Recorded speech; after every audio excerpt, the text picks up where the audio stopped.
Baik, Assalamualaikum warahmatullahi wabarakatuh. Warahmatullahi Waalaikumsalam wabarakatuh. wabarakatuh. Ya, baik semuanya. Alhamdulillah pada kesempatan hari ini kita dipertemukan kembali ya, dalam kuliah Advanced Medical Study Nursing yang pertama. Dan untuk di pertemuan ini saya ingin melanjutkan materi yang kemarin tentang family caregiver dan family management di chronic illness. Ya, kemarin di pertemuan yang lalu kita sudah banyak membahas dari beberapa konsep yang sering ada pada advance AMP, sehingga ini saya kira menjadi poin yang penting untuk kita sebagai perawat ya atau nakes dalam ini pasien-pasien yang menjadi penyakit kronis seperti itu. Karena kalau pendekatan di perawatan dengan yang di medis kemudian yang ada di profesional itu berbeda-beda, sehingga kalau kita di perawatan kita lebih banyak bermain di kebutuhan dasar manusianya, kemudian bagaimana kita memaksimalkan beberapa resource yang ada pada pasien, kemudian yang ada pada keluarga pasien, sehingga pasien bisa apa ya istilahnya adaptasi ya dengan penyakitnya, kemudian bisa lebih maksimal dalam menyembuhkan gitu ya. Nah, sementara kalau kita belajar medis itu lebih banyak ke beberapa treatment yang dia sifatnya curing apa ya, treatment tadi gitu ya. Jadi, dan memang ini saling melengkapi kalau kita perhatikan yang ada di rumah sakit. Jadi antara dokter, antara perawat, kemudian fisioterapi, kemudian laboratorium pun sama-sama saling melengkapi untuk mengatasi simptom yang ada pada pasien gitu ya. Sehingga kalau di rumah sakit ini yang menjadi poin penting adalah bagaimana kita memaksimalkan kolaborasi dengan profesi yang lain. Jadi mereka masing-masing profesi sudah punya semacam pendekatan sendiri untuk mengatasi permasalahan yang ada pada klien.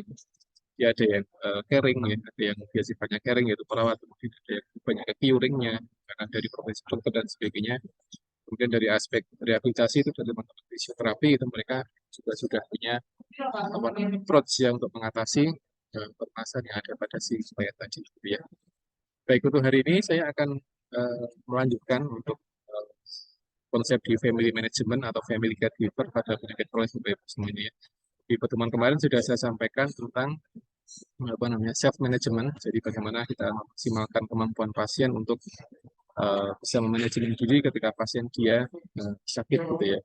Dan self management sebenarnya dia lebih banyak fokus di ini di area home care gitu. Karena kalau di hospital ini mungkin kurang maksimal dalam penerapan self management, sehingga kalau kita ngomongin masalah self management atau family management berarti lebih banyak ke arah home care. Jadi settingan ada di rumah gitu. Meskipun ketika di hospital pun juga masih bisa kita untuk memaksimalkan family management gitu ya, dan juga family caregiver.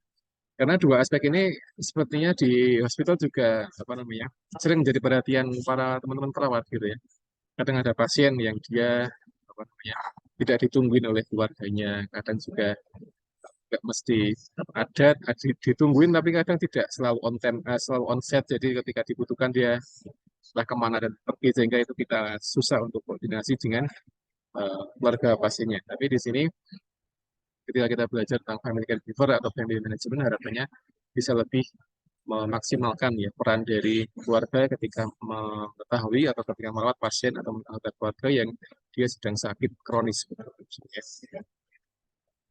Baik, ini ada pertanyaan kenapa kok kita butuh family caregiver ya. Jadi ada perbedaan antara family caregiver dengan family management. Jadi kalau yang caregiver dia lebih ke arah siapa sih yang memberikan eh, apa namanya aspek kebutuhan dasar manusia pada si pasien. Jadi siapa aspek dari humannya, misalkan dari suaminya, dari istrinya, kemudian dari anaknya dan sebagainya. Dia yang aspek caregiver. Tapi kalau manajemen dia lebih ke arah peran gitu. Jadi peran dari si tadi, caregiver tadi bagaimana memenuhi kebutuhan yang ada pada si pasien. Jadi, baik, ini saya ya. Nah, di sini ada beberapa hal yang berkaitan dengan background dan signifikan. Artinya di sini ada permasalahan yang seringkali menjadi satu isu ketika kita membahas family management itu semuanya. Jadi yang pertama di sini adalah adanya perubahan dari aspek demografi dan lingkungan. Jadi ketika pasien dia harapan hidupnya dia memanjang, kemudian dia akan lebih lama untuk hidup, kemudian ketika seorang lama hidup berarti dia akan mungkin muncul beberapa resiko gitu. Karena rata-rata kalau orang dengan penyakit kronis itu ketika dia semakin panjang durasi sakitnya biasanya akan semakin banyak resiko seperti itu ya. Ketika dia banyak resikonya biasanya nanti akan mengganggu dari kemampuan atau mungkin dari ability pasien untuk merawat ketika dia ada di rumah seperti itu ya. Makanya beberapa konsep penyakit kronis itu sering melibatkan dari keluarga pasiennya. Jadi tidak cukup hanya si pasien dia fokus pada dirinya sendiri atau mungkin self management ya, kemudian ada self efficacy dan juga self care gitu, yang kemarin sudah kita singgung di bottom gitu. Makanya ketika kita membahas penyakit kronis atau ketika kita fokus pada satu kondisi advance KMB sehingga kita harus benar-benar fokuskan pada bagaimana pasien dia bisa memanajemen diri. Dan di antara hal yang apa yang sering atau mudah kita temukan ya ketika pasien dia akan uh, ada di planning adalah bagaimana kita memaksimalkan dari family management. Jadi bagaimana kita mengedukasi keluarga, bagaimana kita menjelaskan kepada keluarga tentang aspek-aspek fisik dan psikologis pasiennya sehingga dia bisa termanajemen dengan baik ketika pasien ada di. Nah, di sini ada beberapa aspek yang atau beberapa penjelasan yang menarik. Artinya ketika pasien itu dia sakit, maka di sini ada dua hal yang barangkali akan jadi problem. Jadi aspek emosi dan juga aspek fisiknya. Gitu. Jadi banyak penyakit yang dia memang ketika dia diderita pasien dalam waktu yang lama, itu dia akan mengganggu emosi dari pasien. Dan di antara strategi untuk mengatasi emosi pasien adalah dengan orang-orang yang dia dekat dengan pasien, dengan caregiver. Karena banyak pasien yang dia tidak punya caregiver yang benar-benar bisa mengopeni ya, dia bisa mengopeni dari si pasien tadi. Sehingga kalau dia tidak bisa mengopeni pasiennya, kadang nanti beberapa simptom itu dia akan muncul belakangan ketika pasien dia sudah di rumah seperti itu. Mungkin di rumah sakit dia teratasi simptomnya, tapi ketika dia di rumah kemudian dari keluarga memang kurang maksimal, kemudian kadang juga ditinggal pergi lama dan sebagainya, itu kadang seringkali menimbulkan gejala baru yang ada pada pasien. Sehingga kalau ketika keluarga itu dia sudah stay yang ada di rumah, kemudian dia bisa memaksimalkan perannya ya, sebagai seorang yang caregiver, maka dia akan bisa meminimalkan simptom yang mungkin muncul dari si pasien. Gitu. Sehingga pasien dia tidak bolak-balik ke rumah sakit hanya karena dia apa, kambuh atau mungkin dia karena simptom yang baru.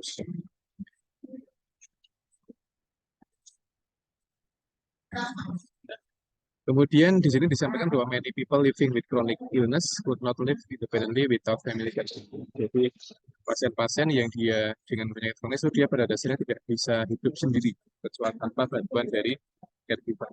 Nah, di sini peran keluarga sangat penting, apalagi pasien-pasien yang dia memang butuh dibantu kebutuhan dasar sehari-hari. Misalkan dari pasien stroke, kemudian pasien-pasien fraktur yang dia sedang masa rehabilitasi, maka dia benar-benar butuh dari family care.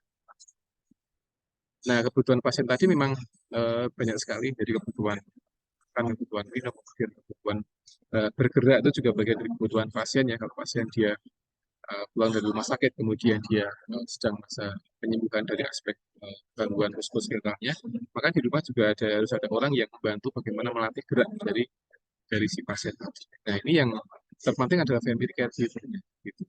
Ya. Nah, family caregiver ini dia luas cakupannya. Jadi dia bisa dari aspek suami, kemudian istri, kemudian dari anak dan sebagainya. Jadi semua aspek yang dia ada hubungannya dengan keluarga, maka dia bisa berbuat baik caregiver. Nah, kemudian yang berikutnya adalah family caregiver function as advocate and provide physical, emotional, and financial support. Jadi secara prinsip itu ketika kita membahas tentang family caregiver, berarti kita membahas tentang beberapa peran dari family caregiver. Di antaranya adalah memenuhi kebutuhan fisik dari pasiennya, kemudian kebutuhan emosi pasiennya, kebutuhan psikologis maksudnya, kemudian kebutuhan finansial dari pasiennya. Jadi ini 3 poin penting yang menjadi fungsi dari family caregiver.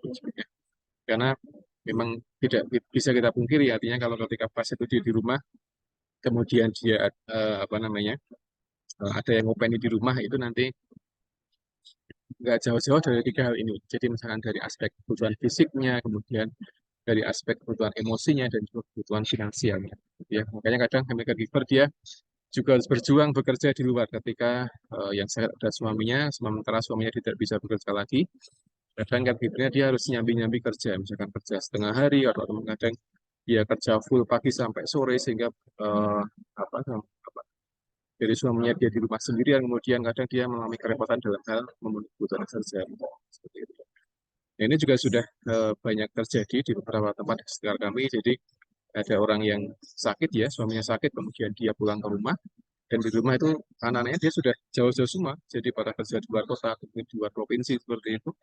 Kemudian di rumah dia hanya sama istrinya, ya. Sementara istrinya dia harus apa namanya harus kerja keras untuk memenuhi kebutuhan yang ada di rumah. Dia harus kerja kadang berangkat pagi, pulangnya sore sampai macam-macam. Jadi itu yang beberapa kasus yang ada di kita di masyarakat kita. Jadi memang peran dari apa caregiver menjadi bagian yang sangat penting seperti itu ya. Dan kadang pasien dia menjadi sering ke rumah sakit atau bolak-balik ke rumah sakit karena memang di rumah tidak ada yang ngopeni secara maksimal seperti itu ya.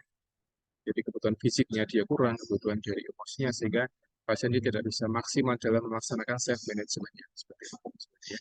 Sehingga memang ini tantangan ya, tantangan bagi para perawat dan juga tantangan bagi para pasien bagaimana caranya agar memang di rumah itu kondisinya memang benar-benar apa namanya bisa maksimal fase penyembuhannya gitu ya.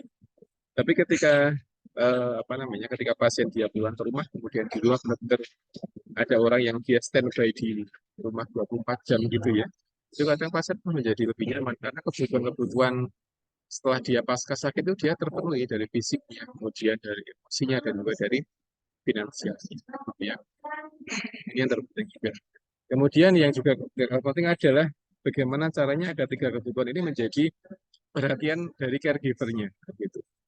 Kadang caregiver dia hanya memenuhi kebutuhan dasar fisiknya saja, tapi emosinya dan finansial dia kurang. Jadi secara fisiknya dia mungkin sudah memenuhi kebutuhan dasar dari aspek makan, minum, dan sebagainya. Tapi secara emosional dia kurang. Ya. Kadang kurang bisa, contohnya adalah kurang bisa mengertiin kondisi psikologis dari si pasien. Nah, gitu, ya. Sehingga malah menjadi sering ribut di rumah karena memang beberapa hal yang menjadi masalah bagi si pasien. Sehingga ketika pasien itu dia pulang ke rumah, paling tidak ya dua kebutuhan ini minimal antara fisik sama psikologisnya itu dia terpenuhi. Yang yang penting sehingga kalau pasien-pasien dia sebelum pulang ke rumah ketika dia masih di bangsal, itu ya biasanya ada semacam edukasi kepada keluarga pasien. Nanti di rumah sama siapa, kemudian nanti yang ingetin minum obat itu siapa, kemudian kira-kira pasien nanti ketika sakit kira-kira ada yang nganter tidak ke rumah sakit dan sebagainya. Jadi kadang dipastikan seperti itu.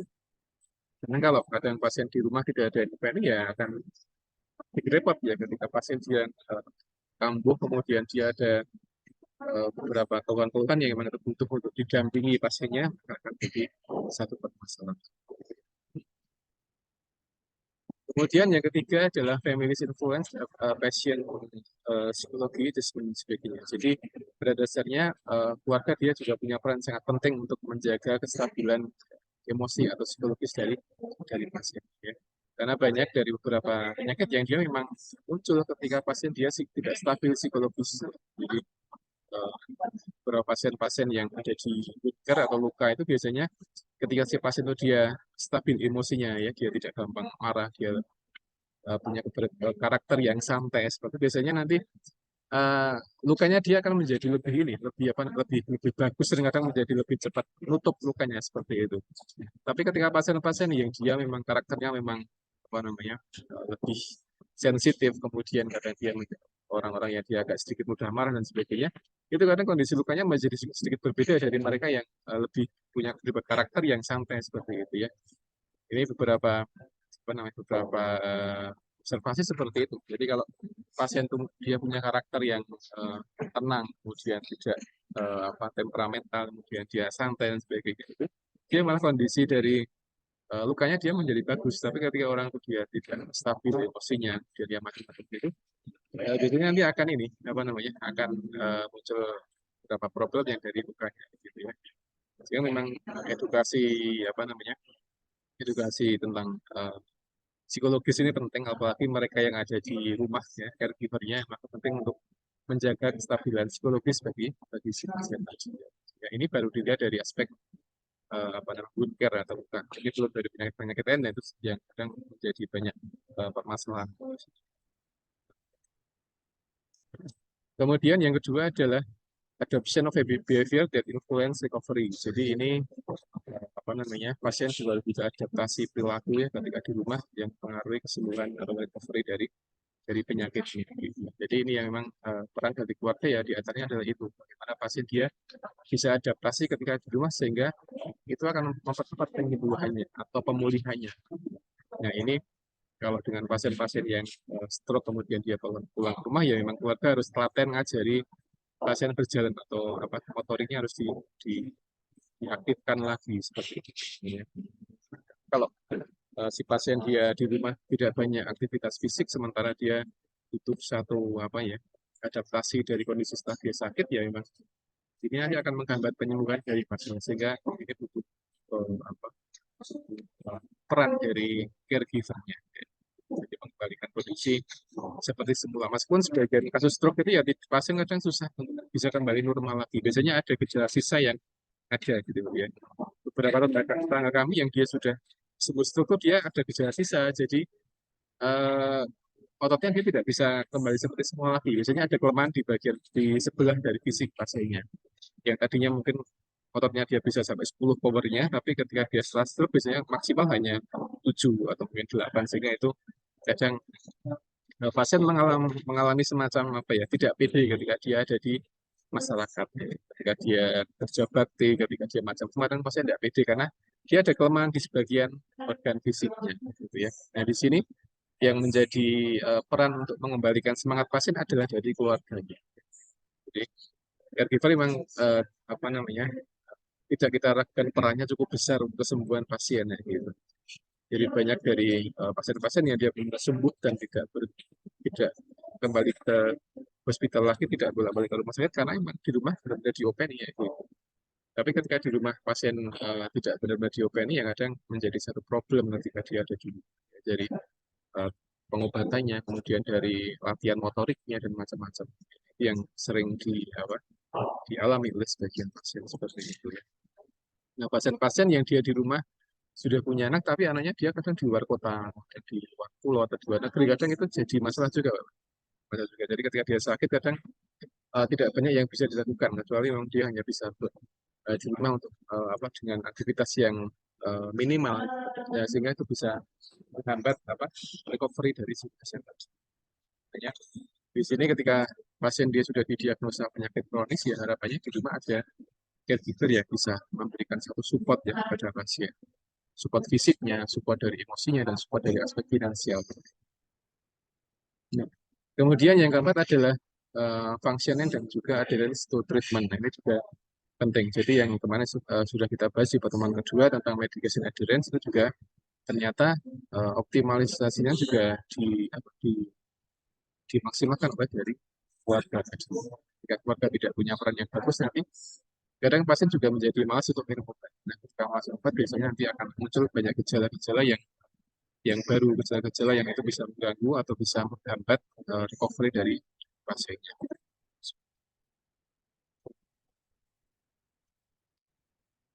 Nah, oke, ini ada beberapa konsep dari evolusi tentang family caregiving ya, Win. Jadi di sini kalau dilihat dari perkembangan risetnya, jadi change in medical practice resulting in a shorter inpatient hospital stay. Ya, gitu. Jadi ketika kondisi dari apa namanya layanan medis semakin maju, maka biasanya akan memperpendek masa usia apa lama rawat yang ada di hospital, gitu. Sehingga pasien menjadi lebih pendek di rumah sakit sehingga dia akan lebih banyak di rumah ya, gitu ya.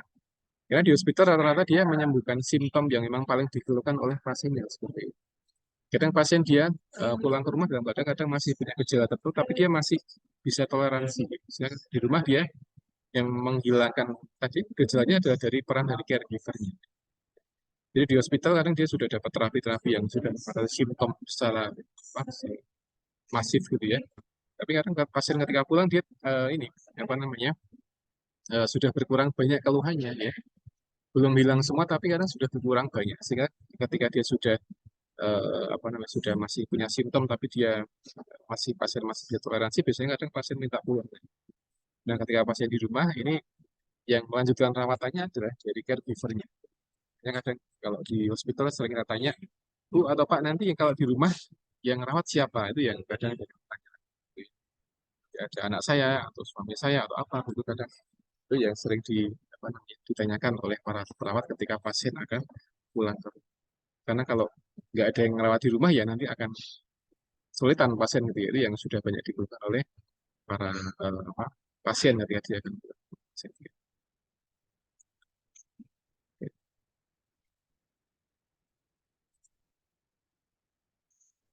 Oke. Kemudian yang kedua, jadi ini ternyata dari aspek progres penyakit kronis dan eh, ketidakmampuan pasien itu bagian dari stressful yang dialami oleh si pasien dan juga dari caregiver.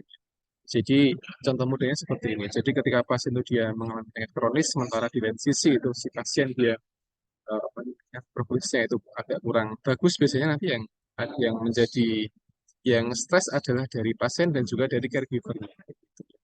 Makanya di sini memang memang butuh satu tindakan yang sangat komprehensif ketika pasien dihadap dengan kronis, kemudian memang ada observasi dari progres penyakitnya, sehingga tidak membuat stres antara pasien dan juga caregiver ini. Makanya kalau kita mengelola pasien-pasien kronis ya paling nggak kita bisa memberikan satu edukasi yang lengkap kepada si pasien tadi, bagaimana cara mengolah simptomnya, bagaimana pasien ketika dia ada gejala dia harus ngapain, dia harus bagaimana itu dia harus tahu itu. Karena kalau dia tidak paham kadang dia browsing di Google atau di YouTube dan kadang dia menerapkan itu dan padahal itu kadang bertentangan dengan apa yang dirasakan oleh si pasien tadi. Sehingga itu kadang menjadi mengganggu progres dari kesembuhan dari penyakit.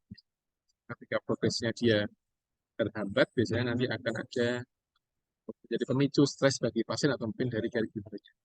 Nanti biasanya laporannya, kok nggak sembuh-sembuh ya Pak? Kok dia kok jadi gini gejalanya ya? Itu yang ada jadi masalah gitu ya. Apalagi di wound care itu seperti itu. Kadang kalau pasien dia lama sembuhnya, kadang dari keluarga juga kadang komplain, kok lama sembuhnya, kok lama keringnya, kok malah menjadi tambah banyak darahnya, tambah tanahnya tambah banyak, pesnya tambah banyak. Itu yang sering kita dengar dari beberapa pasien-pasien yang dia apa namanya dirawat luka. Jadi seperti itu. Ketika progresnya itu dia agak lambat, biasanya itu menimbulkan stres bagi pasien dan juga caregiver. Makanya di sini evaluasi progres menjadi penting ketika pasien-pasien itu dia butuh benar-benar butuh pengawasan yang ketat ketika dia sudah jadi. Jadi misalkan pasien yang dia mengalami ulkus DM itu ya ketika di rumah dia memang harus rutin ya rutin ke klinik luka atau beberapa teman-teman yang dia home care gitu ya sehingga dia akan benar-benar dipantau progresnya gitu. Ketika terpantau biasanya nanti akan apa kadang dia bagus progresnya sekalipun dia pelan gitu. Jadi karena memang untuk di wound care itu kan tidak bisa diburu-buru sembuhnya, tapi dia bertahap ya. Dia dari hari ke hari, kemudian bulan ke bulan itu biasanya akan ada perubahan seperti itu. Sehingga ini penting untuk diedukasi kepada pasien. Kadang pasien diminta untuk sabar untuk menanti kesembuhan luka. Tidak bisa apa dipoles dengan cepat dan sembuh gitu. Sekarang pulang dari rumah sakit, kemudian besok pagi sudah 50% sembuh itu susah gitu. Karena dia juga butuh waktu untuk apa regenerasi untuk di bagian kita gitu. Nah ini baru dari aspek apa luka DM, belum lagi penyakit yang lain. Makanya kadang pasien itu dia mengalami stres karena mungkin pasien dia ini ya, kadang ngomong gitu, kadang kurang sabar pasiennya, kurang sabar untuk menanti cepat sembuh gitu ya. Padahal juga fisik dia juga butuh waktu, butuh proses untuk penyembuhannya. Ketika pasien dia bangun di sini ya, di antara cara terbaik adalah tetap kita harus memberikan edukasi, memberikan pengertian kepada si pasien tadi. Gitu. Dengan bahasa-bahasa yang mudah dipahami pasien, dengan ketika pasien dia kontrol atau ketika ada hukum itu yang ditegaskan di situ. Jadi harapannya ini stres buruknya dia bisa bisa apa bisa berkurang, bisa minimal, tidak begitu tinggi itu stres buruknya. Karena rata-rata orang sakit itu dia bikin stres sekalipun dia ringan, ya dia jadi kepikiran, ada macam-macam gitu. Sehingga ketika dia stres biasanya nanti akan menurunkan beberapa hal lain, misalkan dari aspek nutrisinya, kemudian dari aspek apa namanya motoriknya dan sebagainya karena di aspek stres tadi kepikiran gitu ya dan memang kalau kata orang dulu itu orang-orang tua dulu karena kadang sakit itu dia diawali dari kepikiran dulu kepikiran macam-macam kemudian kadang mempengaruhi perilaku kemudian mempengaruhi nutrisi dan sebagainya ya sehingga dia kadang orang yang tadinya dia apa namanya sehat kemudian dia kena masalah sesuatu kemudian dipikir terus kadang jadi penyakit dan sebagainya ya itu tidak bisa kita pungkiri karena memang kondisinya seperti itu ada beberapa penyakit yang dia memang muncul karena aspek dari stressful tadi. Ya. Nah, ketika pasien dia mengalami stres, biasanya progresnya juga akan ikut apa namanya dipengaruhi gitu ya. Jadi ikut dipengaruhi yang tadinya harusnya bisa di apa namanya bisa di percepat sedikit percepat, tapi ketika pasien dia stres dan kadang kurang operatif ya, kadang dia menjadi agak lambat untuk progres penyembuhan lukanya gitu. Nah, memang pasien-pasien yang dia mengalami lupus DM itu memang lebih tinggi stresnya daripada penyakit yang lainnya gitu ya. Karena dia tiap hari melihat kakinya dia luka, kemudian dengan beragam stage luka yang begitu banyak gitu ya, dari kadang-kadang ada infeksinya, kadang ada sebagian jari yang sudah diamputasi, itu kadang menjadi apa namanya, menjadi satu aspek yang dipikir oleh pasien dalam keseharian. Dia kadang berpikir kok jari saya menjadi tiga, jari saya menjadi dua karena sudah diamputasi gitu ya. Ini memang penting untuk di apa ya sering-sering kita ulang-ulang kepada pasien karena yang namanya penyembuhan itu memang butuh proses, tidak bisa instan ya gitu. Pasien DM dengan lupus dia pulang hari ini ya tidak bisa dia kadang minta kalau minggu depan sudah kering bisa nggak ya kita lihat dari stadium lukanya dulu dia seperti apa gitu ya. Ini yang kadang harus kita edukasi kepada pasien gitu. Karena kalau kondisi psikologis pasien itu kadang pengaruh itu kan mempengaruhi dari apa dari luka pasien ya, dan mempengaruhi penyakit dari pasien. Ketika pasien dia kondisi apa psikologisnya dia bagus ya insya Allah akan lebih bisa dikondisikan untuk dari aspek progresnya. Tapi ketika psikologis pasien dia tidak stabil ya kadang sering kita temukan pasien-pasien dia memang agak lambat untuk penyembuhan dari kuncinya pada eh, aspek psikologis ya gitu. Nah, makanya di sini tadi yang sudah kita sampaikan peran dari keluarga memang sangat penting untuk menjaga kestabilan emosi dari pasien. Ya. Jadi jangan sampai caregiver itu menjadi ikut-ikutan emosi ketika apa namanya ketika pasien dia marah, caregivernya menjadi ikut-ikutan marah, terpancing kemudian dia sama-sama marah di rumah. Ini kan jadi satu masalah gitu ya. Dan di rumah hanya berdua saja, kemudian eh, apa pasiennya dia di rumah marah-marah, caregivernya ikut marah-marah. Nah ini jadi kan jadi satu permasalahannya. Jadi paling tidak itu ada yang meredam salah satu, jangan semuanya ikut-ikutan marah-marah. Nah itu ya, bagi penyakit-penyakit yang memang dia butuh kesabaran untuk sembuh ya, stroke kemudian apa namanya eh, luka tadi, wound care tadi itu juga kadang butuh waktu yang cukup lama gitu. Nah, sehingga ketika dia lama sembuhnya, itu tadi yang sudah kita sampaikan itu mengganggu psikologis dari apa namanya dari aspek caregiver dan juga dari si pasien tadi. Makanya di sini harus ada salah satu orang yang dia bisa mengatasi dari aspek apa namanya eh, psikologis ya, chronic stress seperti itu. Jadi harus ada yang mengatasi salah satu. Jadi jangan semuanya ikut-ikutan marah, semuanya ikut-ikutan stres itu malah nanti akan tidak sembuh-sembuh sakitnya. Namanya di sini apa namanya caregiver itu paling tidak dia psikologisnya bagus ya, bagus psikologisnya. Jadi jangan sampai dia tidak stabil psikologisnya. Jadi di poin kedua ini caregiving of the research in chronic stress. Jadi seringkali proses pemberian apa pelayanan di rumah bagi caregiver itu akan memicu stres kayak gitu. Sehingga ini harapannya caregiver itu dia punya satu kondisi psikologis yang lebih bagus daripada yang si pasien tadi ya, gitu ya. Karena kalau pasiennya dia mengalami stres, kemudian keluarganya juga mengalami stres, itu akan jadi double stres sehingga nanti yang menangani siapa sebenarnya. Kadang di rumah dia hanya berdua, anaknya kadang sudah ada yang besar-besar, kemudian dia jauh dari orang tuanya, itu jadi satu problem. Nah, makanya di sini di antara kunci untuk memaksimalkan family caregiver atau family management adalah manajemen apa psikologis dari si caregiver. Ketika pas caregivernya dia psikologisnya bagus, dia biasanya akan bisa berpikir dengan bagus. Kemudian ketika pasien dia melakukan sesuatu yang dari penyakitnya, maka dia sudah bisa memutuskan kira-kira dia harus diapain sih sebetulnya. Apakah dibawa ke rumah sakit atau cukup diistirahatkan, atau pasien dia hanya mengurangi aktivitas di rumah, atau mungkin caregiver dia bisa menghubungi perawat yang apa namanya yang home care atau mungkin punya teman dari yang kerja di rumah sakit kemudian dia bisa dihubungi dan sebagainya. Jadi nanti caregiver lebih bisa lebih mampu untuk memberikan satu solusi ketika dia aspek psikologisnya dia lebih bagus daripada pasien. Jadi jangan sampai caregiver itu dia juga sama-sama stres.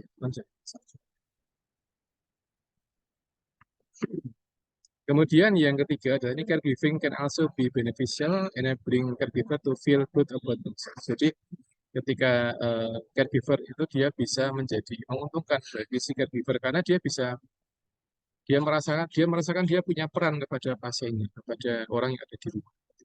Ketika dia merasakan dia punya peran, berarti dia akan merasa, oh saya ini bermanfaat bagi keluarganya seperti itu.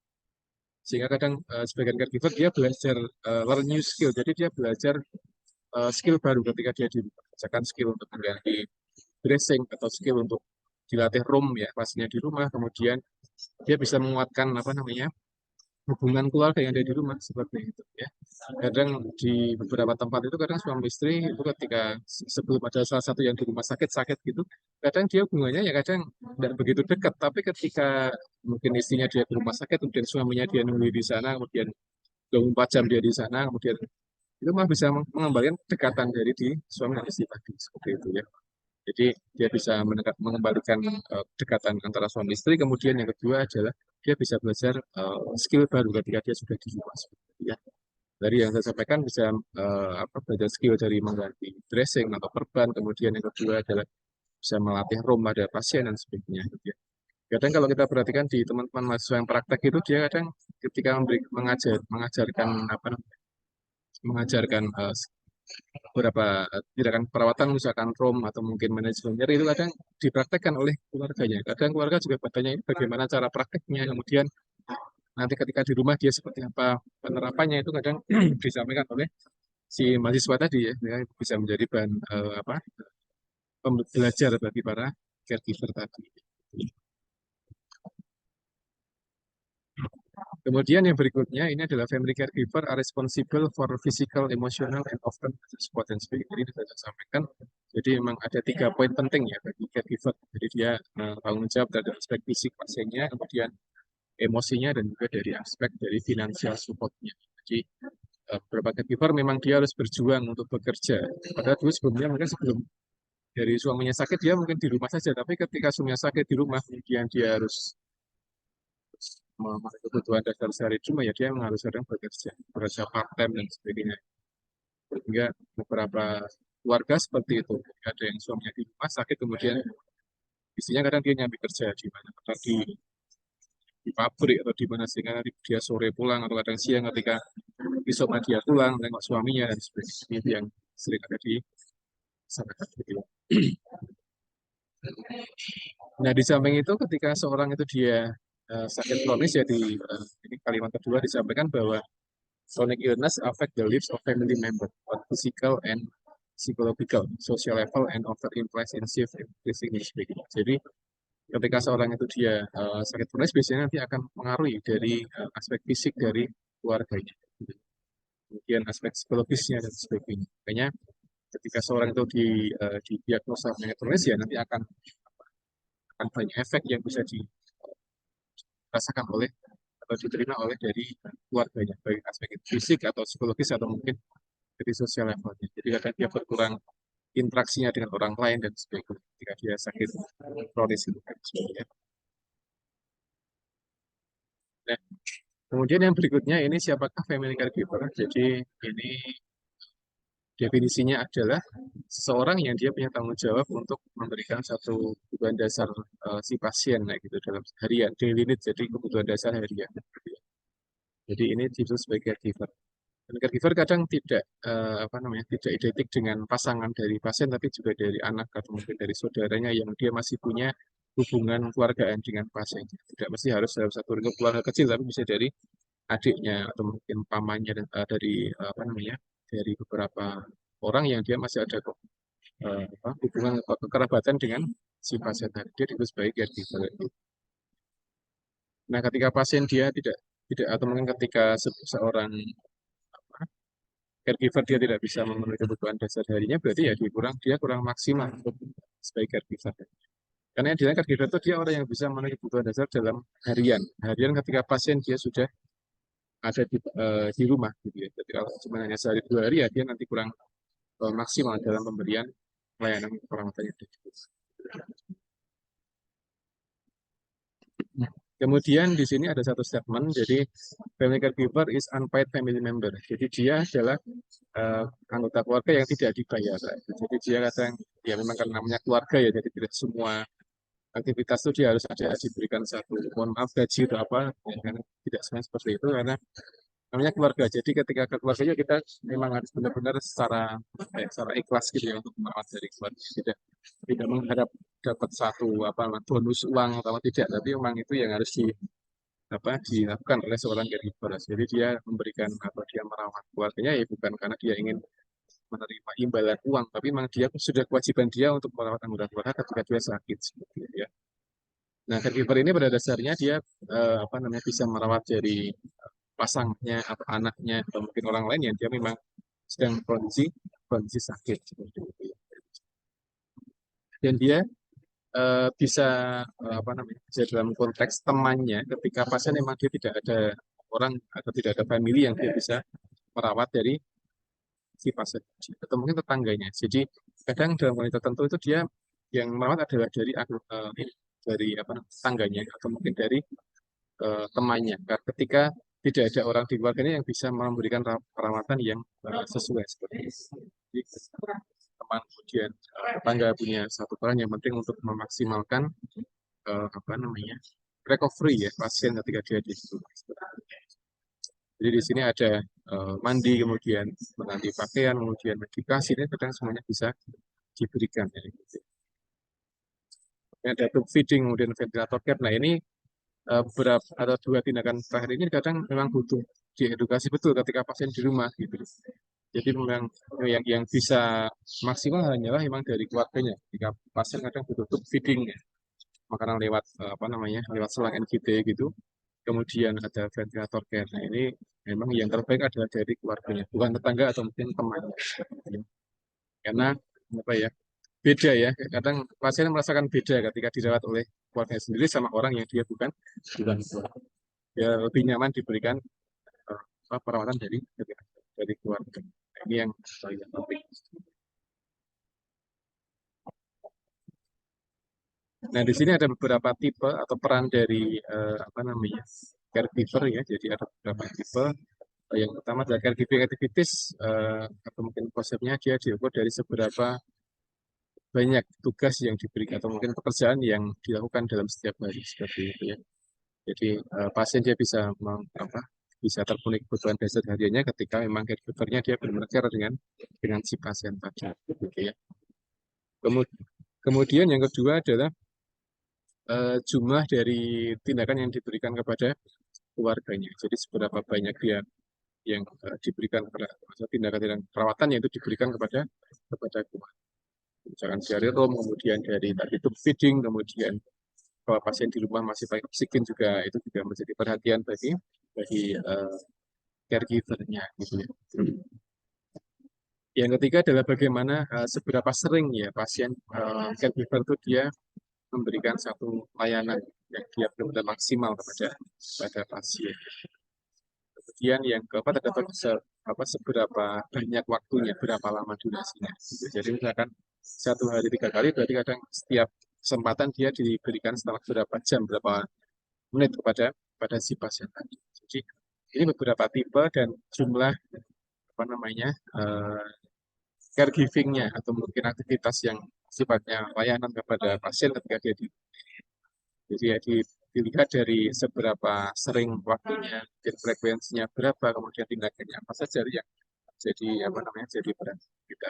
Nah, mungkin ini sedikit abstrak, sedikit agak susah dipahami, Pak Ibu. Jadi akan ini gimana sih maksudnya gitu ya. Tapi ini yang disampaikan oleh apa namanya sebagai referensi. Artinya ketika pasien itu dia di rumah itu kadang ada beberapa level caregiver yang dia kadang mampunya hanya tube feeding atau dia mampunya hanya melatih room. Tapi dia ketika diberikan atau diedukasi dengan untuk mengganti dressing kadang dia tidak mampu karena dia masa kok tidak bisa sehingga dia tidak mantap untuk mengganti dressing sendiri seperti dan dia butuh untuk diawasi dulu dan sebagainya gitu. Karena memang di apa kondisi realnya memang dia macam-macam ya. Jadi ada banyak caregiver yang dia memang kadang kurang mantap ketika memberikan satu tindakan di rumah. Ya. Kadang dia tidak mantap karena dia kadang merasa sudah diajari tapi masih kok tidak mantap sekalipun sudah diajari berkali-kali kadang pasien merasa nggak mantap gitu loh. Sehingga itu memang butuh satu pendampingan ya dari nakes yang ada di sebuah masyarakat atau yang ada di tempat si pasien. Sering-sering dipantau sehingga itu bisa maksimal dalam memberikan layanan yang ada di rumah.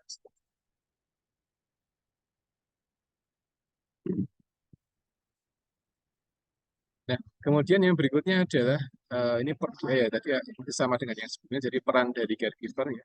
Jadi bagaimana caregiver dia mengorganisir dari beberapa tindakan yang akan diberikan kepada pasiennya. Bagaimana apa manajemennya. Jadi ini yang juga bagian penting. Jadi antara pasien dia menerima satu kebutuhan dasar manusianya, sementara itu caregiver dia memberikan dengan maksimal. Jadi dia mengkaji dulu kebutuhan pasien di rumah itu apa, kemudian berusaha untuk memberikan satu tindakan atau aktivitas yang itu memberikan mempercepat dari penyembuhan.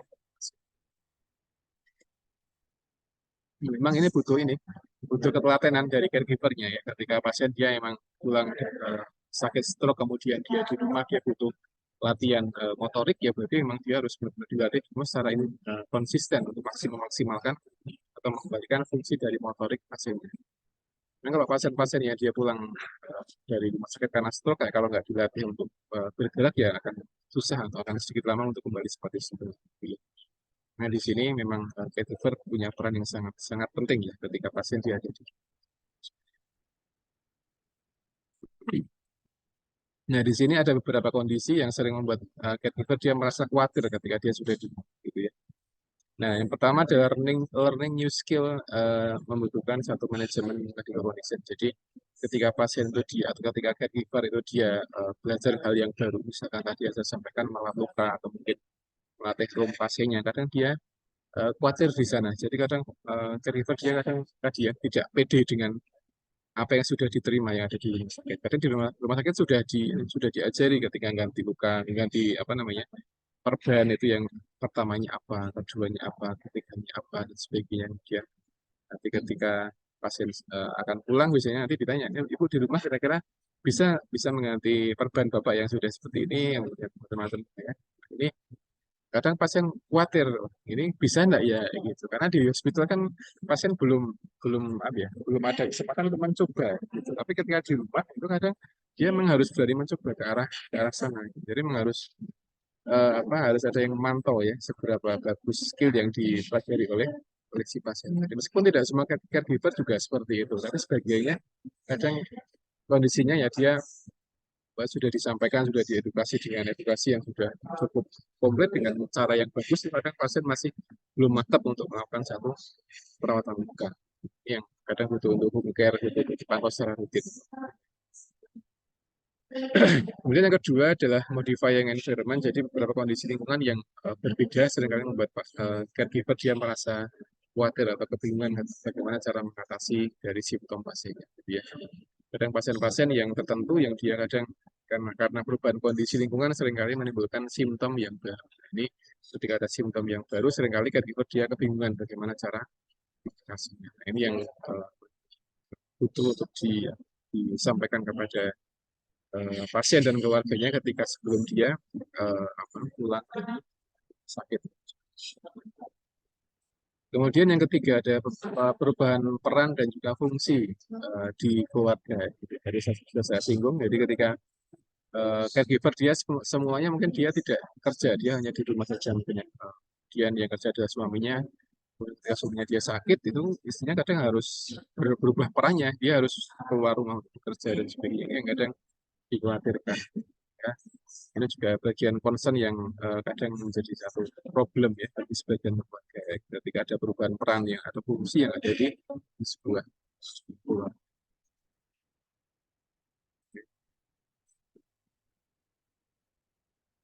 Kemudian di sini ada juga satu statement yang menyampaikan bahwa caregiving itu kadang apa namanya more stressful for women daripada yang laki-laki. Jadi beberapa caregiver yang cewek atau perempuan itu dia akan lebih stres ketika menangani sebuah masalah daripada yang laki-laki.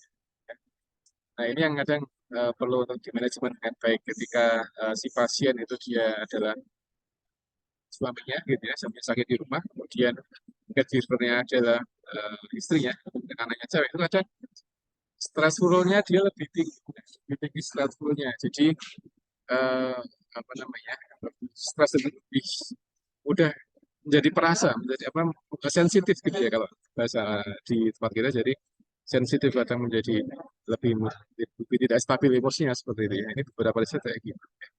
Meskipun juga tidak semuanya ya, tidak semua caregiver dari seorang istri atau mungkin anak perempuan dia seperti itu. Beberapa saja yang memang dia mengalami hal yang seperti itu. Jadi dia lebih mengalami stres daripada yang apa namanya eh, yang laki-laki gitu. Kadang sebenarnya juga berbeda gitu ya. Beberapa keluarga ketika yang sakit di rumah adalah istrinya, itu kadang ya suaminya ya biasa-biasa, tidak sesetres ketika dalam sebuah keluarga yang dirawat adalah suaminya gitu. Jadi itu berbeda ya. Kadang ketika masalahnya sama tapi kadang diatasi dari orang yang berbeda, kadang itu responnya juga berbeda.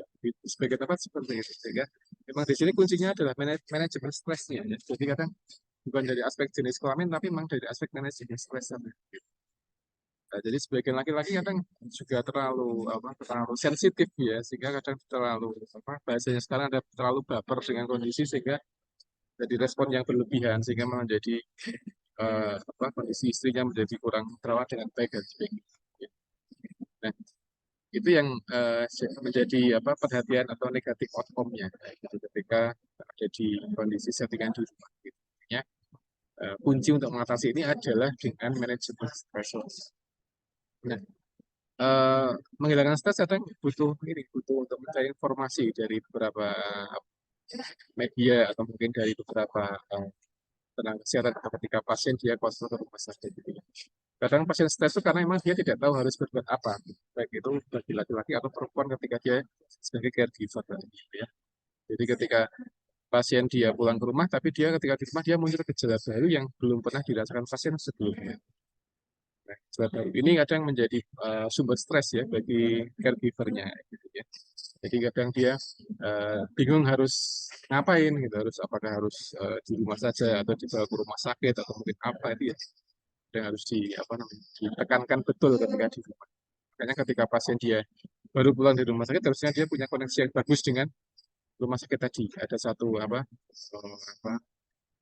per WA atau mungkin tempat yang bisa dijadikan untuk konsul ketika pasien dia di rumah dan ada gejala baru yang belum pernah dialami pasien sebelumnya. Itu kadang menjadi stres bagi caregiver di rumah. Ini harus gimana, harus ngapain, harus diberikan obat apa, harus kemana nih apa itu yang kadang ada yang ada di rumah ya, yang sering kita perhatikan di sebagian tempat itu seperti itu. Jadi harus dan pasien caregiver. Sakit saja mungkin.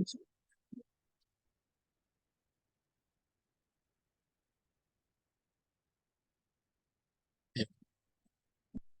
Kemudian yang berikutnya ada tadi ya, ada efek negatif, kemudian yang kedua adalah dari efek positifnya. Jadi ketika seorang dia ada satu caregiver yang bagus, maka dia menjadi satu jadi memberikan satu efek yang bagus ya kepada si pasien. Jadi ini caregiving can be pleasurable. Jadi memberikan satu layanan dia lebih lebih menyenangkan. Menyenangkan terutama bagi yang perempuan kayak gitu. Jadi artinya tidak semua wanita dia sensitif karena sebagian yang benar-benar menikmati ketika dia merawat anggota keluarganya. Jadi tidak menganggap itu sebagai sebuah beban ya gitu. Jadi dia menikmati karena ini bukan sudah menjadi kewajiban dia, kemudian dia benar-benar memberikan satu eh, layanan yang bagus kepada anggota keluarga. Bukan sebuah beban sehingga dia menjadi stres seperti itu ya. Yang bisa skip saja yang 23 ya. Oke.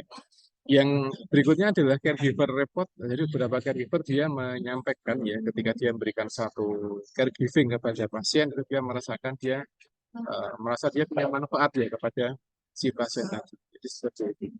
Jadi beberapa caregiver dia merasa puas ketika dia bisa memberikan satu layanan kepada anggota keluarga. Karena itu mungkin bukti kalau dia masih punya eh, semacam kewajiban untuk melaksanakan kewajiban sebagai caregiver.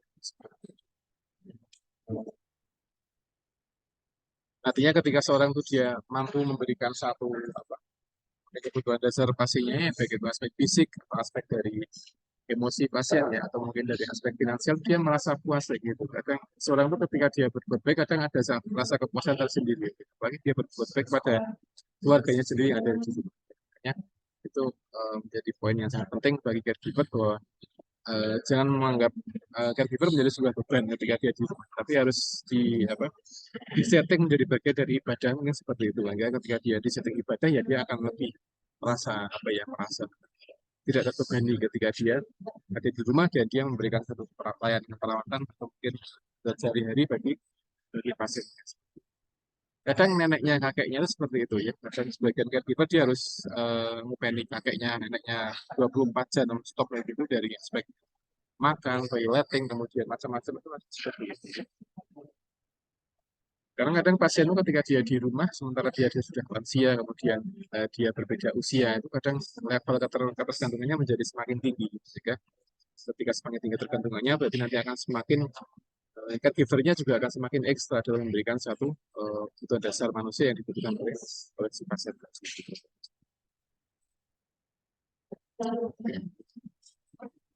Ini saya skip saja, saya pindah ke video ini. Waduh, jam 3 ya, nggak terasa gue. Ya, ini mungkin yang terakhir Bapak Ibu. Ya, oke. Jadi ini mungkin Bapak Ibu kalau minat untuk tesis di family management, ini saya punya artikel, ini mungkin sudah pernah kami gunakan juga di disertasi kemarin. Jadi ini beberapa framework tentang family management, ya, management. Jadi ini versi originalnya, ini versi orinya, kemudian di sini ada juga versi yang sudah direvisi Bapak Ibu. Jadi sejauh ini ada satu framework yang sering dipakai untuk riset-riset yang fokusnya di family management. Bapak Ibu yang belum punya topik tentang kasus ini bisa menggunakan family management, gitu ya. Karena ini bisa dikatakan tidak atau mungkin belum banyak diteliti, belum banyak digunakan. Jadi ini yang versi revisi ya. Nanti akan saya sampaikan yang versi orinya saja, versi aslinya, versi dari apa namanya disusun pertama kali ya. Jadi ini papernya diterbitkan tahun 2012, di publish tahun 2012 di Journal of Family Nursing. Jadi ini sebenarnya fokus di di riset yang fokusnya di perawatan keluarga ya. Jadi ini membahas satu family management framework. Ternyata juga ada frameworknya. Dulu ketika saya belum baca ini, setahu saya caregiver itu ya simple, jadi dia di rumah hanya memberikan makan, minum, kemudian psikologis. Tapi ternyata di sini ada satu framework yang memang ini apa namanya yang perlu kita ketahui ya, sehingga ini bisa mengembangkan atau bisa memaksimalkan peran dari caregiver ketika dia sudah di rumah. Di sini frameworknya dia ada beberapa poin Bapak Ibu. Ada social cultural context, kemudian ada major komponen, ada family member, ada management style, dan juga ada outcome. Jadi ini sepaket dari konsep family management. Yang kemarin kita sudah belajar dari self management itu beda ya. Nah, di sini ada family management. Jadi di sini ada social cultural context gitu ya. Karena di sini biasanya aspek yang sosiokulturalnya dia dipengaruhi dari beberapa aspek penyakit yang dialami oleh si pasien tadi. Atau manajemen ketika dia sedang mengalami sakit misalnya. Jadi ada perceived influence on management. Jadi di sini ketika dia sakit biasanya akan ada banyak beberapa faktor yang bisa mempengaruhi. Yang kedua, ketika pasien dia sakit itu biasanya di sini akan membuat satu perubahan gitu. Jadi perubahan situasi, perubahan perilaku, dan perubahan dari sebuah faktor resiko gitu ya. Makanya ketika pasien itu sakit, kemudian dia sakitnya kronis, maka di sana nanti pasien akan ada perubahan ya. Sehingga ketika pasien ada perubahan, maka dia bisa adaptasi gitu. Adaptasi perilaku, adaptasi dari bagaimana mengetahui faktor resiko atau komplikasi gitu ya. Kemudian adaptasi dari perubahan situasi yang sudah dialami pasien. Gitu. Ya, tentunya pastinya akan berubah atau berbeda dari kondisi ketika pasien dia sebelum sakit seperti itu. Jadi antara pasien dia sebelum sakit sama ketika dia sakit sama sudah sakit dia nanti berbeda kondisinya gitu. Nah, ketika pasien dia fase sakit kemudian dia fase recovery itu nanti dia juga akan berbeda lagi. Artinya dia melihat dari simptom yang dirasakan oleh pasiennya seperti itu. Karena ketika simptomnya dia banyak itu kadang mempengaruhi perilaku atau behavior dari pasiennya. Makanya di sini panahnya dia bolak-balik. Jadi panah di sini dia ada dua panah ya, ada dua arah. Kadang situasi berbeda dia mempengaruhi perilaku atau mungkin sebaliknya.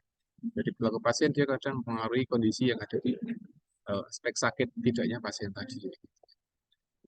Karena banyak kondisi penyakit yang dia dipengaruhi dari gaya hidup yang berubah dari si pasien tadi. Dia akan menjadi faktor yang apa namanya diperhatikan oleh si pasien.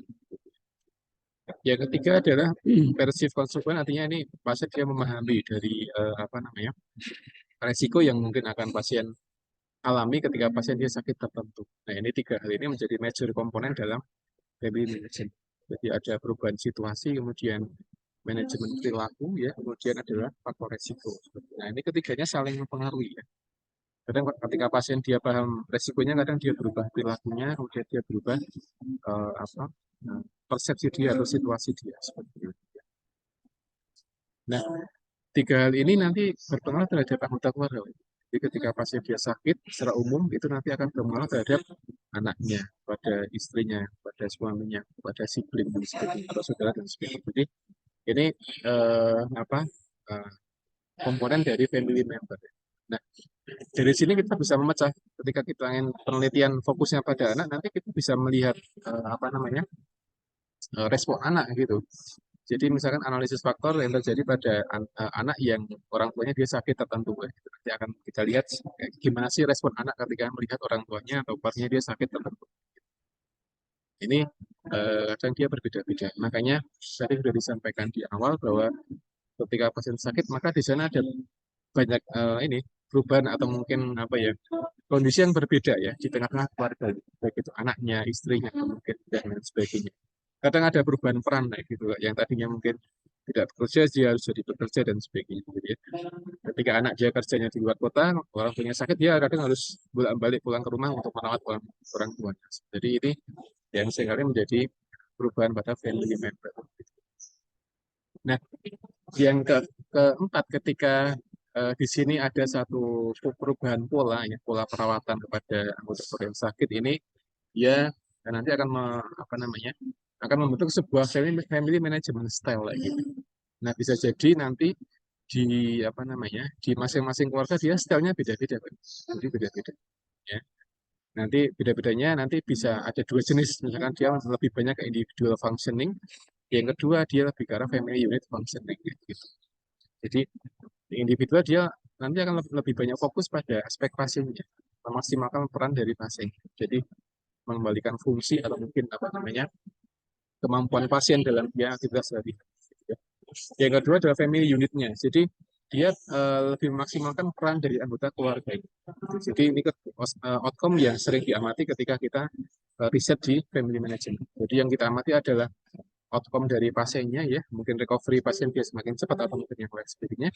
Yang kedua adalah yang kita amati adalah peran dari perubahan peran dari anggota keluarga seperti itu ya.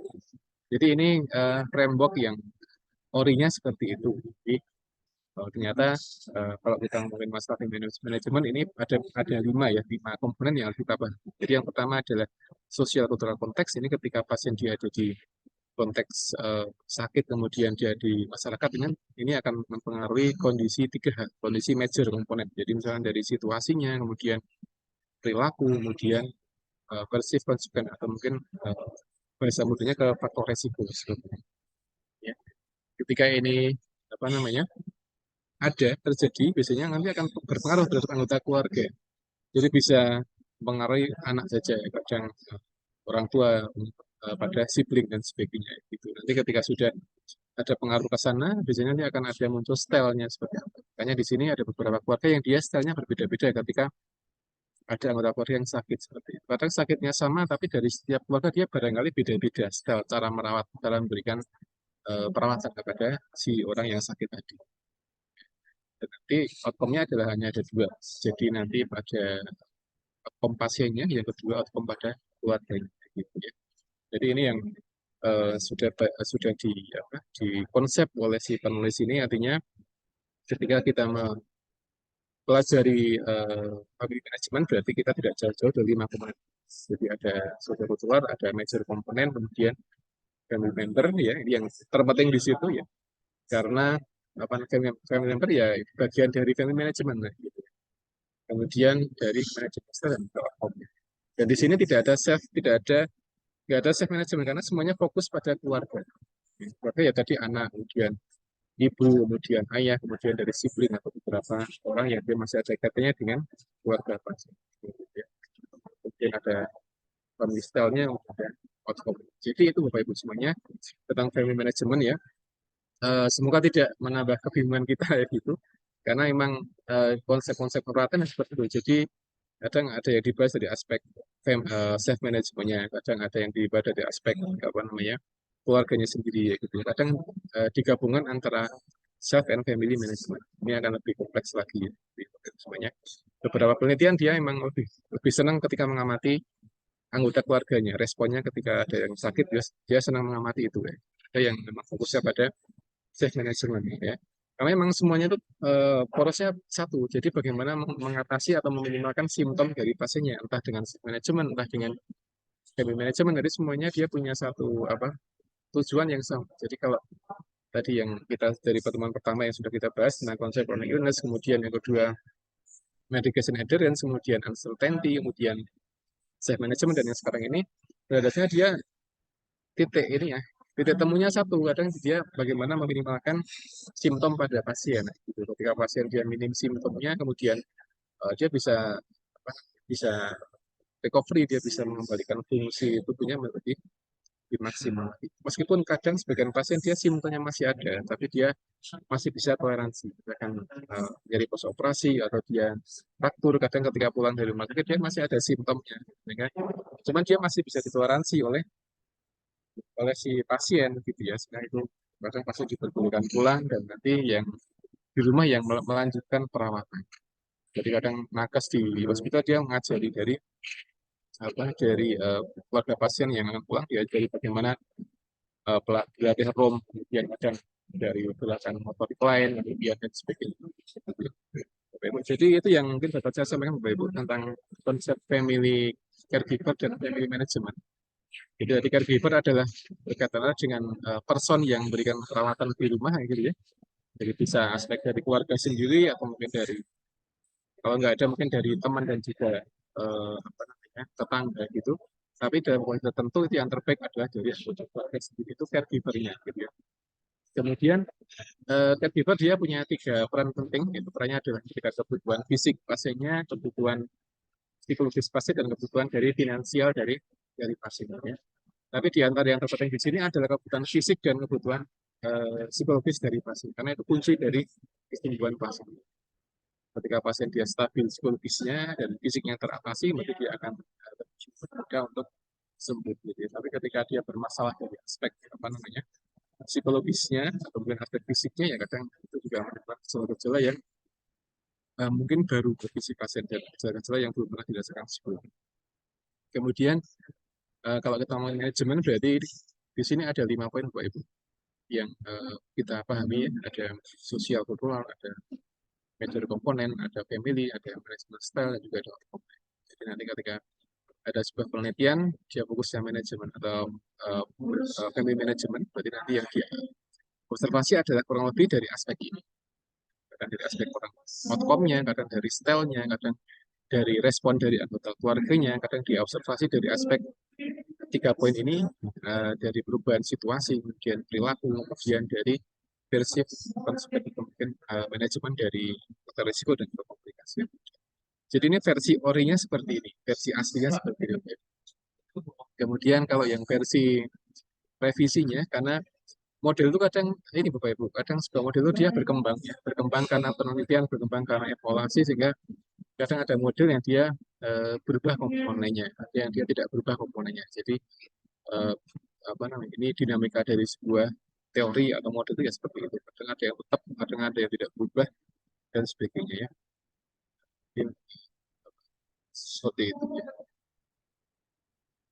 Kalau yang versi revisinya seperti ini kurang lebih Bapak Ibu. Saya sampaikan secara ringkas saja.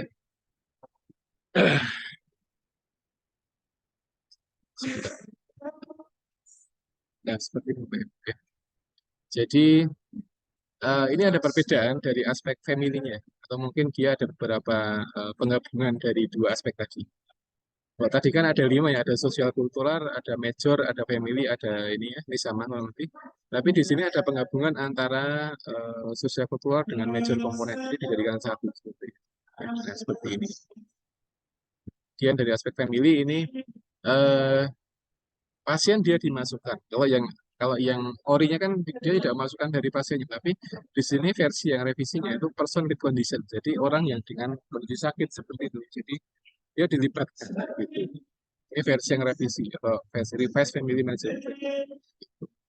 Nah, kalau kita atau sebagian peneliti dia yang riset di family management, jadi nanti dia frameworknya tergantung dari mana dia akan mengambil, apakah yang original atau mungkin yang sudah direvisi. Ini melihat dari kondisi yang ada di lapangan ya. Kadang sebagian tempat itu lebih cocok ketika menggunakan versi yang orinya. Tapi yang tempat lain berarti cocok ketika dengan kondisi yang apa namanya dia kondisi yang reverse ini. Jadi melibatkan pasien dan juga keluarganya. Jadi pasien dan keluarga jadi dalam satu konteks seperti itu. Kalau yang ori kan dia tidak melibatkan pasien, tapi dia dari family membernya saja. Tapi di sini karena pasien dia bagian dari keluarga, berarti pasien dia dilibatkan ketika ada perubahan respon major komponen ini. Seperti itu. Outcome-nya kurang lebih sama, ada juga individual dan juga family consenting. Jadi itu perubahan yang tidak begitu banyak ya, yang ada di revised family management. Ya, baik mungkin itu Bapak Ibu yang dapat saya sampaikan. Barangkali ada diskusi pertanyaan ya Bapak Ibu. Jadi ini saya memfokus di family management. Nanti barangkali Bapak Ibu minat untuk riset atau tesis di melihat dari respon keluarga ketika sakit gitu ya. Atau mungkin nanti akan fokus di self management atau mungkin di yang lain. Mungkin itu yang dapat saya sampaikan. Kalau ada diskusi, silakan Bapak Ibu. Nanti materinya akan saya share di Google Drive yang akan saya update kemudian nanti bisa dipelajari Bapak Ibu. Oke, Ngoten. Ada pertanyaan barangkali silakan Bapak Ibu. Family management dan family caregiver seperti itu. Ada boleh bertanya? Pak Suito Priwan. Ya semoga tidak menambah kepusingan Bapak Ibu semuanya.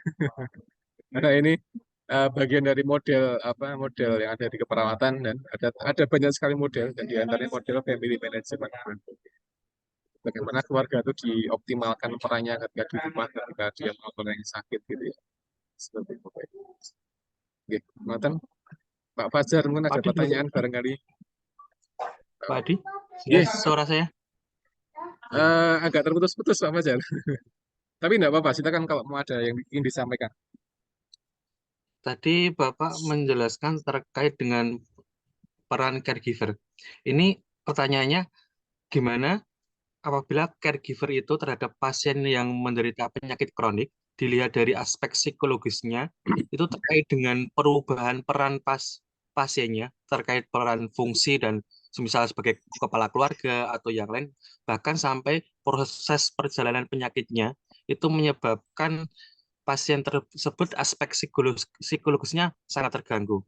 Dari aspek psikologis terganggu itu bisa menyebabkan penurunan kesehatannya. Betul. Treatmentnya, langkah-langkahnya apa, Pak? Untuk mengatasi agar pasien tersebut dari aspek psikologis, contohnya perubahan peran dan fungsi, sama proses perjalanan penyakit yang lama. Iya, oke, baik. Terima kasih Mas Fajar untuk pertanyaannya. Jadi memang ini kan Mas Fajar. Jadi memang permasalahan yang juga banyak dikeluhkan oleh sebagian keluarga di tempat kami juga. Jadi perubahan fungsi, perubahan peran itu memang sangat apa ya, ya, mengganggu atau mungkin membutuhkan pasien adaptasi ekstra ketika dia ada di rumah gitu ya. Tapi memang solusi yang terbaik adalah komunikasi dengan pasien, komunikasi dengan keluarga gitu ya. Kalau memang masih belum ketemu titiknya begitu, itu kadang melibatkan nakes yang memang dia ada di rumah sakit atau mungkin memang dia dengan ketika pasien kuat ke rumah sakit itu dia menjadi apa yang bisa menjelaskan ketika kedua apa antara caregiver dengan pasien dia mengalami kondisi yang benar-benar eh, belum ketemu solusinya ya gitu ya. Jadi memang kuncinya adalah komunikasi antara caregiver dengan pasiennya. Tapi ketika memang belum ketemu titiknya, itu memang dibutuhkan apa namanya pihak ketiga, misalkan dari tenaga kesehatan, yang memang dia bisa menjelaskan kondisi sakit pasiennya, gitu ya. Dan nanti memang ketika pasien memang dia eh, sebagian pasien yang dia pola pikirnya terbuka begitu, itu kadang lebih mudah untuk kita berikan satu apa ya masukan, gitu ya, diberikan satu penjelasan terkait kondisi sakit dari pasien. Karena tadi itu dikembalikan pada kondisi karakter dari pasien, Pak Fajar ya. Sebagian pasien memang dia mudah untuk kita berikan informasi, tapi kadang sebagian pasien itu dia memang kita butuh effort yang ekstra untuk memberikan informasi kepada pasien gitu ya. Makanya di sini tadi yang sudah kita singgung terkait perubahan fungsi dan peran dari anggota dari caregiver-nya. Kadang memang apa sering kali merubah kondisi psikologis yang ada pada pasien. Nah, ketika dia berubah, maka di sini memang komunikasi, ya, komunikasi antara caregiver dengan pasiennya ini yang pertama, yang kedua. Yang kedua ada komunikasi antara family dengan dari medical professionalnya. Jadi ada dua tipe komunikasi atau pendekatan. Pertama caregiver dengan pasien, caregiver harus menyampaikan kepada pasien kalau ini memang ada kondisi yang berubah seperti itu, ada perubahan peran, perubahan fungsi ya gitu ya. Ini yang pertama. Jadi ini yang memang menjadi poin memang komunikasi, komunikasi antara keluarga. Yang kedua adalah komunikasi antara keluarga dengan tenaga kesehatan. Misalkan caregiver dengan pasien, komunikasi dengan tenaga kesehatan. Jadi kuncinya itu komunikasi ya. Jadi memang kadang tadi ya sudah pernah saya sampaikan, artinya ketika ada suami sakit, istrinya itu dia nungguin di rumah sakit, itu kadang malah mendapat kedekatan antara keduanya tadi. Padahal mungkin di rumah, ketika belum sakit, ya kadang di rumah sering ribut dan macam-macam gitu ya, ya kadang gitu, ya, seperti itu. Tapi ketika di rumah sakit itu malah sadar, kemudian dia menjadi baik, menjadi semakin care dengan pasangannya seperti itu. Jadi memang apa ya, ada beberapa kondisi yang itu kadang mengembalikan kedekatan antara dua orang yang kayak gitu, antara suami istri atau mungkin antara orang karena sudah kondisinya kondisi sakit. Tapi memang apa ketika ini ya memang tadi dicanangkan tadi memang kuncinya adalah komunikasi.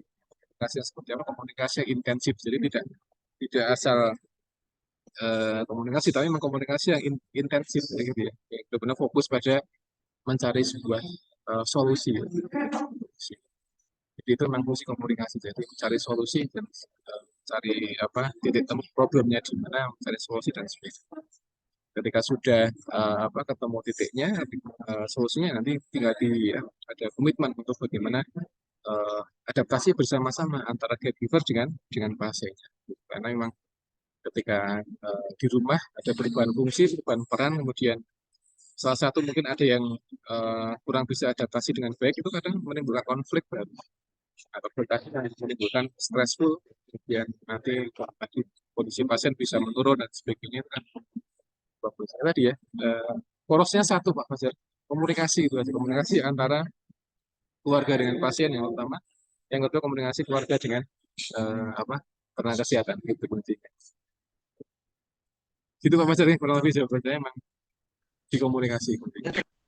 Memahamkan pasien, dipahamkan dengan baik sehingga nanti pasien akan bisa menerima apa kondisi yang baru sehingga pasien dia bisa adaptasi. Jadi intinya kalau pasien sudah di rumah itu ya mengembalikan ini apa ya pasien mengembalikan kemampuan adaptasi pasiennya, adaptasi dengan kondisi yang baru ketika dia sudah sakit atau ketika dia sudah atau sudah masuk di recovery. Itu Pak Fajar. Semoga bisa menjawab pertanyaannya. Ya, Ya, terima kasih Pak Adi. ini sama-sama Pak Fajar, ini sama-sama.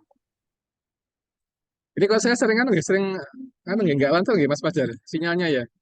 Sejak pertemuan pertama itu kok kayaknya kok ini ya nggak berubah kan suaranya sering putus-putus gitu. Hmm, Kalau sinyal-sinyalnya penuh. Oh gitu. Oh iya, iya. Saya agak kurang.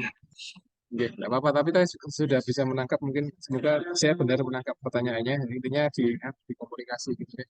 Komunikasi antara apa keluarga dengan pasien yang pertama, yang kedua komunikasi antara family dengan tenaga kesehatan. Nah, itu kapan dilakukan ketika pasien dia kontrol ke rumah sakit. Jadi memang ada satu fase pasien dia ke rumah sakit, kontrol, kemudian dia diskusi bersama-sama dan kesehatan konsultasi ya. Jadi, sering ada. Ya, begitu mungkin Bapak Ibu. ada yang disampaikan lagi Pak Wito, Bu Anis atau Bu Yuli, monggo silakan. Atau mau diskusi tesis juga enggak apa-apa. Tapi judulnya saja ya, kira-kira topiknya apa kemudian. Barangkali eh, ada apa yang bisa kita sampaikan ya untuk tesis ini. Izin Bapak, nanti ada Bu Anis, kuliah monggo. lagi kami jam 15.30. Oh, ngoten. Oh iya, iya, baik, Nggih, baik. Oke, oke. Oke, nggih Pak. oke, oke, baik. Ngapunten Pak Adi. Enggak apa-apa, Bu Anis, oke, enggak apa-apa. Mungkin nanti Baik. untuk sharing-sharing bisa nyusul atau japri Nah, Bapak oke, mungkin gampang, boleh. oke. Ya, enggak apa-apa, gampang nanti, oke. Bisa Nggih disusun Pak. aja. Oke. Baik, Bapak Ibu semuanya, saya kira cukup ya untuk kuliah hari ini, karena ini Bapak Ibu semuanya akan lanjut di kuliah lagi, jadi saya kira ini kita hari saja untuk kuliah hari, dan mohon maaf jika ada kekurangan dalam penyampaian, dan saya kira Assalamualaikum warahmatullahi wabarakatuh. Waalaikumsalam warahmatullahi wabarakatuh. Terima kasih Pak Oke, Adi. sama-sama Bu. Nanti Oke. nyuwun materinya nggih Pak. Oh siap, oke. Nanti saya update Nggih. aja di link kemarin ya Bu Anis ya.